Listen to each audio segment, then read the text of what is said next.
কোন সংখ্যা থেকে অর্ধেক বাদ দিলে তা শূন্য হয়ে যায়? কোথায় দুটি মেয়ের থাকার কথা বলা হয় কিন্তু সেখানে আসলে থাকে একজন ছেলে? এইসব প্রশ্নের উত্তর এই ভিডিওর মধ্যে পাবেন, তো ভিডিওটি না টেনে শেষ পর্যন্ত দেখে যান। আপনি বলুন তো, কার মাথা কেটে দিলে সে আগের তুলনায় খুব ভালো চলতে পারে? আপনার সময় শুরু হচ্ছে এখনই।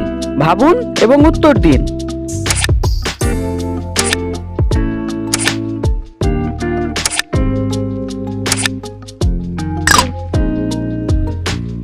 আপনি কি উত্তরটা পারলেন? এখানে সঠিক উত্তর হবে পেন্সিলের যদি মাথা কেটে দেওয়া হয় সে আগের তুলনায় খুব ভালো চলতে পারে, কারণ তার মুখ ছুঁচ হয়ে যায় আগের তুলনায়। তবে আপনি আবার যেন পেন্সিলটিকে বটি দিয়ে কাটতে যাবেন না, পেন্সিল কাটার জন্য তো কাটার আছে, তাই না?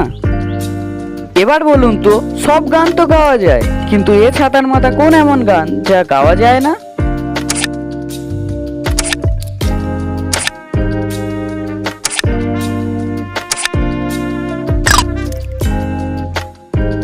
সঠিক উত্তর, সব গান গাওয়া গেলেও এ হতচ্ছাড়া বাগানকে গাওয়া যায় না।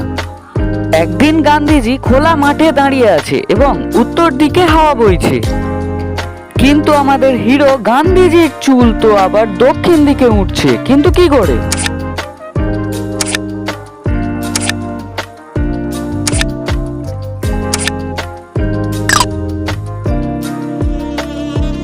তো সঠিক উত্তর হবে, এখানে প্রশ্নটাই ভুল ছিল। আমাদের হিরো গান্ধীজি বাবুর মাথায় তো কোনো চুল নেই। তো তবে আপনার মাথাটা আবার চাঁদের মতো পরিষ্কার না তো? যার যার মাথায় চুল আছে অবশ্যই কিন্তু কমেন্টে বলে যাবেন। এবার বলুন তো, কোন জিনিস যদি একবার বেড়ে যায় হতচ্ছাড়া আর কমতেই চায় না?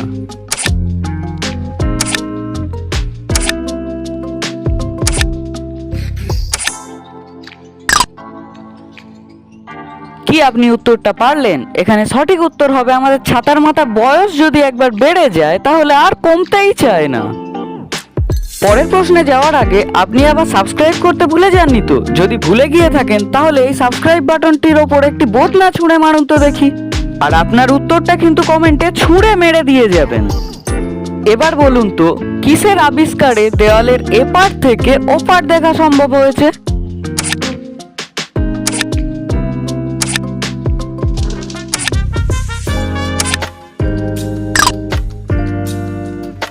তো সঠিক উত্তর হবে, জানালার আবিষ্কারের পর দেওয়ালের এপার থেকে ওপার দেখা সম্ভব হয়েছে।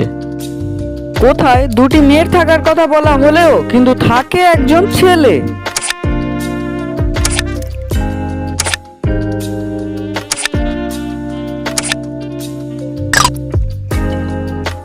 তো সঠিক উত্তর হবে, নৌকার মাঝি থাকে কিন্তু একজন ছেলে। কিন্তু যদি আপনি মাঝি অক্ষরটিকে তরোয়াল দিয়ে মাঝখান দিয়ে ভাগ করেন তাহলে আপনি পাবেন মা ও ঝি, যারা কিনা দুজন মেয়ে।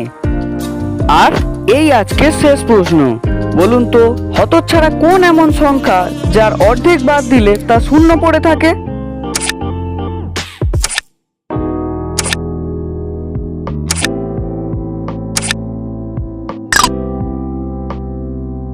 এখানে সঠিক উত্তর হবে, সেই সংখ্যাটি হবে 4। কি বিশ্বাস হচ্ছে না? না বিশ্বাস হয়ে থাকলে এই 4 সংখ্যাটিকে মাঝখান দিয়ে কোদাল দিয়ে ভাগ করুন এবং একটি নিয়ে নিন, দেখবেন শূন্যই পড়ে থাকবে।